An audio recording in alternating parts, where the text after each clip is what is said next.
Hi, I'm Davina Palazzo, and welcome to A Well-Nourished Life, where I share simple, healthy recipes. And today we are making a delicious oyster mushroom steak, and it is plant-based. So if you're hosting anyone this summer and they subscribe more to a plant-based diet, this is perfect. I literally always make this as the protein-ish base whenever somebody is more vegan or just trying to implement more plant-based, because it's meaty, it's umami, it's delicious, and it's also just like really beautiful. Like, look at this. Not only is it beautiful, oyster mushrooms contain so many health benefits.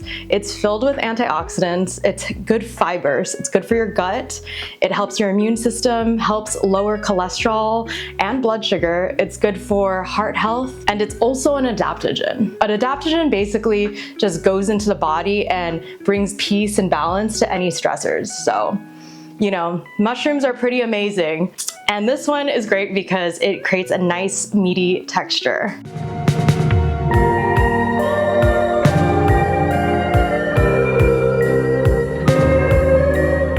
We're gonna start off, well, first admiring it, how beautiful.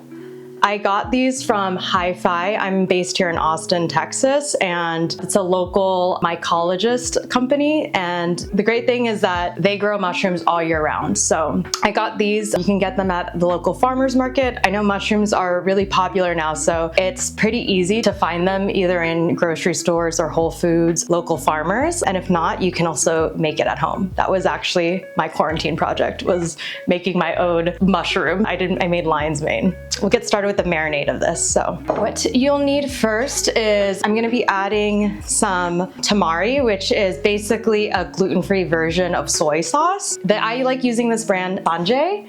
It is organic. I'm not really gluten-free, but I know a lot of people avoid gluten, and most people don't know this, but soy sauce actually contains traces of gluten. So if you know you have a friend coming over and they're celiac, don't give them soy sauce. Make sure you're giving them tamari or something that specifically states gluten-free.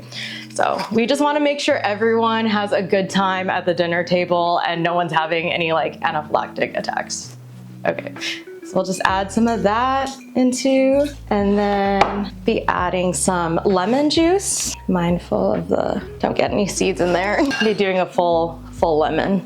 Oops. Okay. Next, we're doing some garlic powder in there and some onion powder. Then I'm adding black pepper. Gonna add some smoked paprika. Gonna add a bit of honey just to sweeten that up a bit. And I'm gonna be using truffle salt because I feel like going a little fancy here, and I really want this to have umami flavor, which is like a lot of richness and depth. They call it the fifth taste, so the fifth flavor profile. And also to add a little more umami and some more B vitamins that is already in mushrooms, but I add more B vitamins and actually adds more protein. I like to add some nutritional yeast to that. Just gonna mix this up, and I'm somebody, taste as you go. Food and cooking it's a dance, and it's just about being really present with the whole process of it, and everyone's taste buds are different. It's all up to preference, like whether you want a little more salty or a little more sweet. So I say like, always like taste your way through a recipe. That is perfect. Okay, so now I will be putting in the oyster mushroom in here. So we're gonna just cut off the bottom parts. That's where like the spores all came from. You don't wanna feed people this part. It's not really fun to eat. It's quite tough. And we want this to be super tender. So easy, all you do is just break it apart like this. Just into these little strips. It's so easy. It's quite fun. I find it relaxing to do this. And here we go. Now your mushies are ready to go bathe in the marinade. So we'll just do that. Oops. I say like get a little messy in the kitchen. This food's not meant to be perfect. Yeah, just meant to be play around with it. And then mix all of that yummy marinade into the mushrooms. Get all the flavor in there. Okay, so now that all of this mushroom is bathed in marinating and all that flavor, we're going to set this aside. I have these cute little 5-2 is the brand, because sometimes I feel guilty using too much plastic wrap or foil and all that. So this is great because you can just keep reusing this. So we're just gonna put that over the bowl and let it do its thing. Okay, so while the oyster mushrooms are marinating, we're going to start making the summer salad that it's gonna be paired with. And we're gonna add leafy greens that are local into it. We'll be prepping out the thinly sliced red onions, some sliced oranges, and also making a citrus vinaigrette with that. And we'll also be slicing up some watermelon radishes, which adds a nice crunch and also makes it really beautiful, you'll see.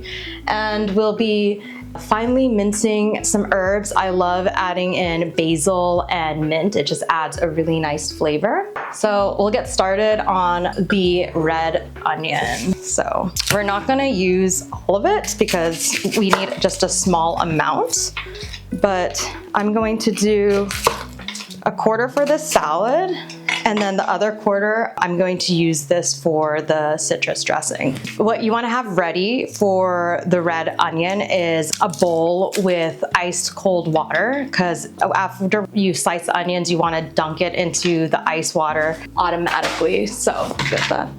So we're just gonna be adding some ice and water. Watch very carefully, because how we slice a red onion can make or break the experience of a red onion. Not very many people even like raw red onions, but I'm gonna show you a way to slice it so that it's tolerable for most people, because yeah, I'm not even somebody that loves red onions, but I love them in salads when they're cut in this way. So I'm just gonna be getting my knife. I like using this Japanese vegetable knife. I feel like it just makes it easy to have a really nice thin slice. And I'm going to be using my fingers to guide this, and just got on the edge, and I wanna try to make it as paper thin as possible. So you see, like almost translucent. Yeah, like this. Like this is a completely different experience than this, I promise you. Use this for sauteing or caramelizing, okay? Do not throw huge chunks of red onion into a salad. It's gonna ruin people's day, I promise. So we'll just go very thinly, paper thin.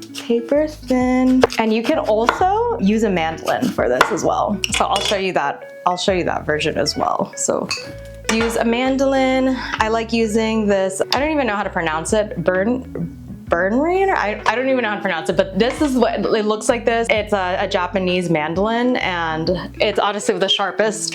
The thing is, you have to be really careful with it because, as I said, it's very sharp. So I'm gonna just put this on the side and then slice, and then you get the paper thin. I'm gonna make it actually a little bit thicker so that it's not just like tissue paper. We want it just kind of like regular paper. And if you do thicker ones, you know, if they come out a little too thick, you could always just save it. And I like to save it and then use that for sauteing or finely mincing for other dishes.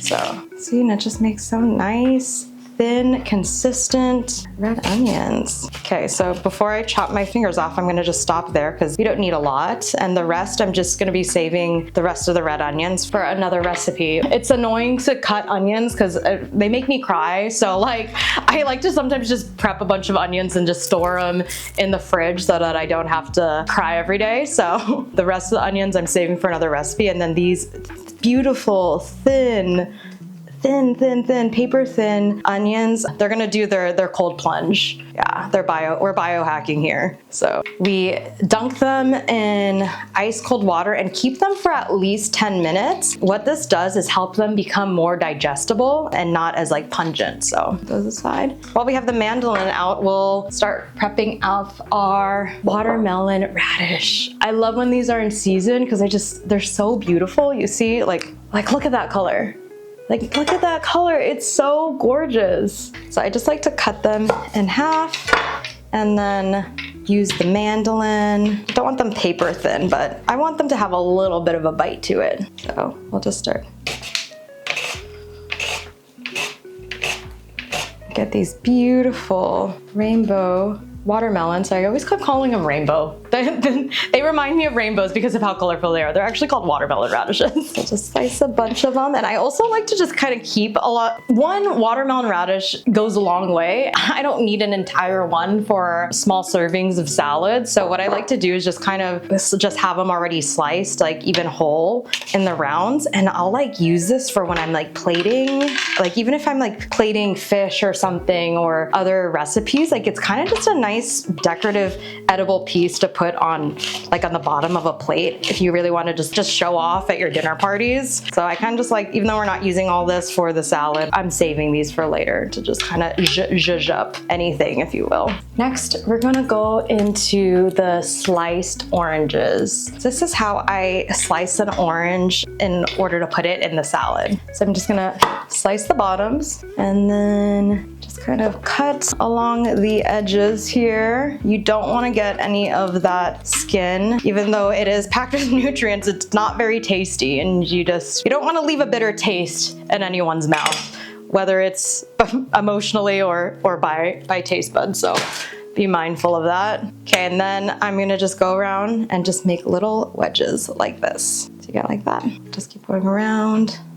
Just keep going around town, and you get a little bit, sometimes in the center, you'll get a little bit of the white stuff in the middle. Just slice it off. So just keep slicing our way around the orange. And see, we get that little thing. We'll just, it's gone, right? It's gone. So we want it to be nice and pretty. And you just put these oranges. Oops, this one's kind of chunky. We're gonna just slice that a little so it's not aggressive. So just like, so put these. There you go. Got your orange slices. Look, just getting already so many colors going on here. That's what I like to do. I like to say like eat the rainbow. We don't have to be adding in artificial like toxic chemicals into our food to eat the rainbow. We want to make sure for our herbs that our area is really dry and clean, because when it comes to these soft herbs such as basil and mint, they're quite delicate. Yeah, they're like little flowers, and if there's a little bit of water and then it'll get mushy and they'll start to like, they also bruise very easily. It adds such a nice taste, flavor to any salad. And it's like, it's one of those things where people can't really put their finger on it. They're like, what's that flavor that's like really brings some oomph to a simple salad? And honestly, the key is finely minced basil and mint. Yeah, secret's out. We're gonna do a little bit at a time. So I'm gonna just take the basil and kind of put them all like spooning each other, because we're all friends here. And then we're gonna roll them up and then very finely mince it in one direction and then move it around and then go in the other direction. Yeah, so it's like this. Again, you don't want to bruise it so much, so if you do need to get a little more mince in there, just go. That's that, okay?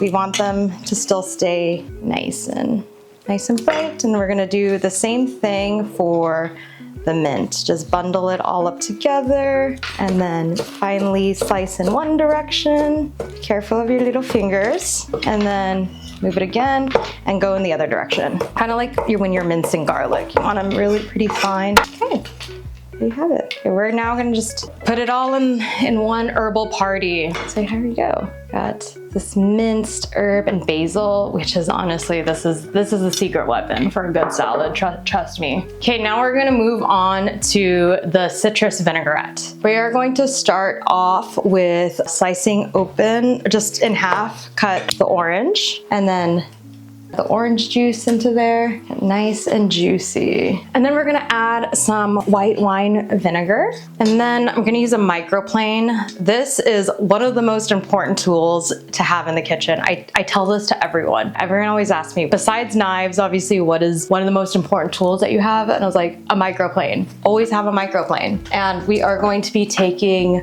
2 cloves of garlic and just start microplaning that into the dressing. So it creates a nice fine flavor. Because otherwise, you know, if you're just gonna mince it, it can be aggressive. And we're not trying to be aggressive. We're just trying to have this be a nice dressing. And then remember that onion that we peeled earlier? Well, I took the quart of it, and we're also going to microplane this. I typically like to use shallots. It's a little subtler, but I'm also about, let's just use the ingredients that we have. If you have a shallot, use a shallot. I usually use shallots for vinaigrettes, but you know, we're using red onion for this whole recipe. We don't need to be buying so many ingredients. So we're gonna be using red onion, and we're just gonna microplane a little bit of that quarter of it, but just probably just enough that's like a teaspoon.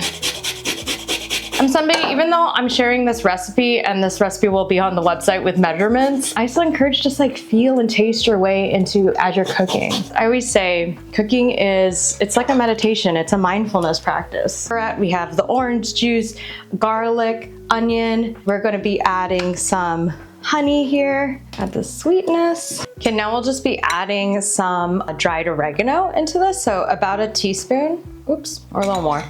Again, feel with it. Some pinch of salt, black pepper.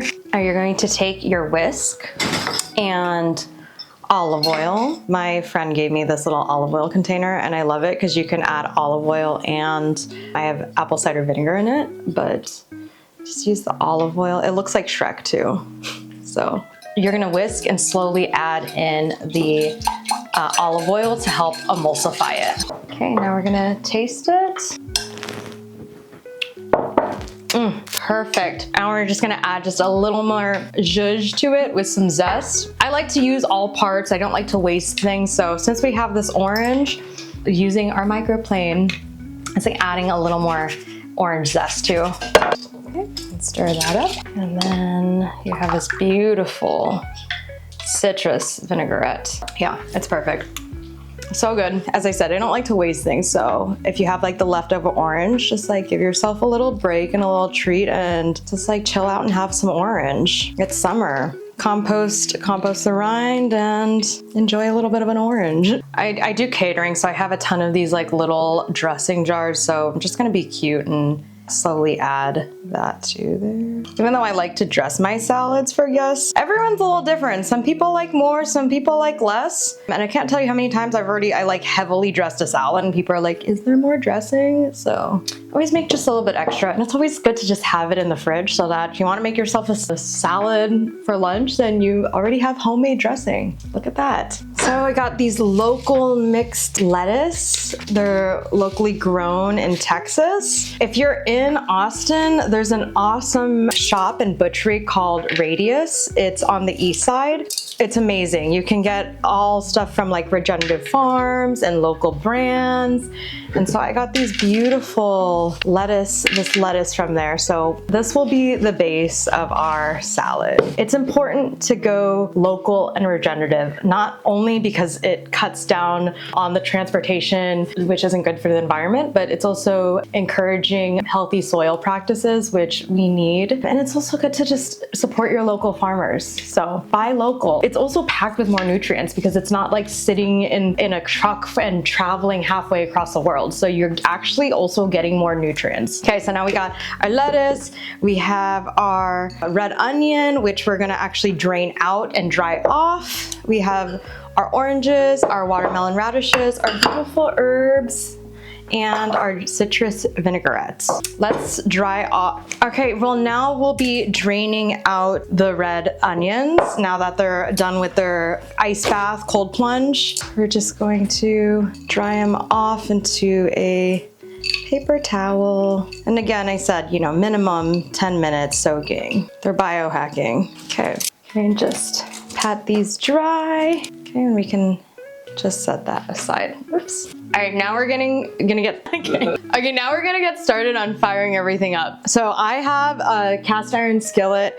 I'm putting it on high heat. The reason why I want it on high heat is because I want to get these oyster mushrooms really nice and charred. This pan is hot now. We have our beautiful oyster mushrooms that have been marinating in all that flavor. We're not gonna use any oil because again, I want these to have like a nice char on them. And if you put too much oil or liquids on it, it becomes harder and harder to get that char. You want to have it be a little bit more dry. So with that said, we're gonna avoid some of the marinade and just try to really like drain out as much of the marinade as possible and just stick it on there.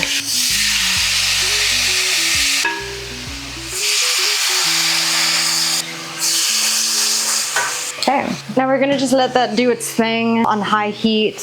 Don't try to mess with it too much. You just wanna have this all be really like close to the pan, and you don't wanna overcrowd your pan either. We're just gonna let it cook on high, and you'll start to already see that some of the mushrooms just get very watery. So you'll start to see some of the water come through, and you'll start to see some of the sweetness from the tamari and honey kind of start caramelizing. That's a good sign.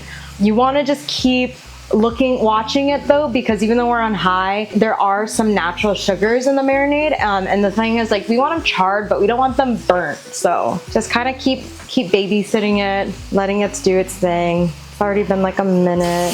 The thing is too, I was using 8 ounces of oyster mushrooms. That's about 1 serving. And also just be mindful, like mushrooms shrink. So just account for that, and like depending on how many people that you're serving and cooking for. I like using a cast iron for a lot of my cooking, especially when I'm trying to get a nice sear on it. I find that cast irons they get really hot, and they also have nice even heat distribution to them. The thing is, you want to make sure that you're just cleaning them properly. And if you're cleaning your cast iron properly, then you'll have it for a lifetime and it'll still stay nonstick. So a lot of people ask me, how do you clean your cast iron skillet? What I usually do is I don't use any soap on it. Once I'm done with this, I'll just boil it and have all the water take out all of the things that get stuck on the pan and have it be boiled and disinfect it. And then I'll just use a dry brush and scrape off that excess. And then you always want to season your cast iron again. So then I'll just add in a little bit of oil and rub it on. So then it just stays nice and fresh. Okay, so these are starting to look really nice. As you see, it's starting to char. Start flipping them over. That was about like 3 minutes on one side. Okay, and I said save the marinade. Why is that? Because now that it's starting to char, it's getting to the nice texture that we want. We're gonna so I'm trying to be graceful here, but when you flip it over, we're gonna take the excess marinade and just brush more of that marinade onto our little oyster mushrooms. Because now the pan's really hot, we really don't need to cook it. Like, it's now been 2 minutes on the one side, and so these are done. Yeah, they're meaty, they're charred, we're good here. So I'm gonna turn off the heat, add a little more of that marinade on. Let's just pour it all on. Yeah, we're good here. And now we're just going to put it on our plate. We get these beautiful charred oyster mushrooms steak. Some people get offended, like heavy meat eaters get offended when I call oyster mushrooms steak. I don't know. People that are more plant-based like love it. I eat pretty much everything, but I think it's important that we are considerate about people have just different needs for their body, and we don't need to shame anyone just because they eat differently or have dietary restrictions or allergies. It has a kind of like a steak meaty texture to it. So we're gonna call this steak. It's oyster mushroom steak. Yeah, it will taste so good. All right, well, now that this oyster mushroom steak is all ready to go, let's start dressing up our summer citrus salad. All right, now that we have all of the pieces to this oyster mushroom steak summer salad recipe all prepped out, we're ready to just toss it all together. So the star of the show, which is our oyster mushroom steak. Thank you, Hi-Fi. Thank you to all the mycologists and all the mushroom people in the world for giving us nice, tasty mushrooms. Thank God for mushrooms. They literally create all the nutrients and all the inner working systems of underneath the earth. So beautiful, guys. All right, just gonna start tossing this all together. I'm gonna start with the herbs. Just putting the herbs in there and just like making sure it's nice and mixed together. Again, these like finely minced herbs. I'm telling you, it's the secret weapon for any good salad. Then we're gonna add some of the watermelon radishes. Just drop in all the beautiful colors in there. And I like to also save a little bit of these watermelon radishes for the end when I'm plating, so that every plate is like nice and beautiful. Same thing goes for the red onions. I'm gonna toss in the red onions and save some for individual plating, as well as the oranges. Cool. Cool. Now I'm gonna just add some of the vinaigrette, just a splash around. Mix this together, getting all the nice flavors in here. Cool. And I like to just always just like Salt Bae, flaky sea salt on top of there. Call it a day. Really just, we'll add in more of the flavoring, some more black pepper. Now you have a beautiful salad that's ready to be plated. I'm gonna individually plate the oyster mushrooms. So as I said, the oyster mushrooms, they shrink, and we wanna make sure everyone gets some mushies on their plate. So,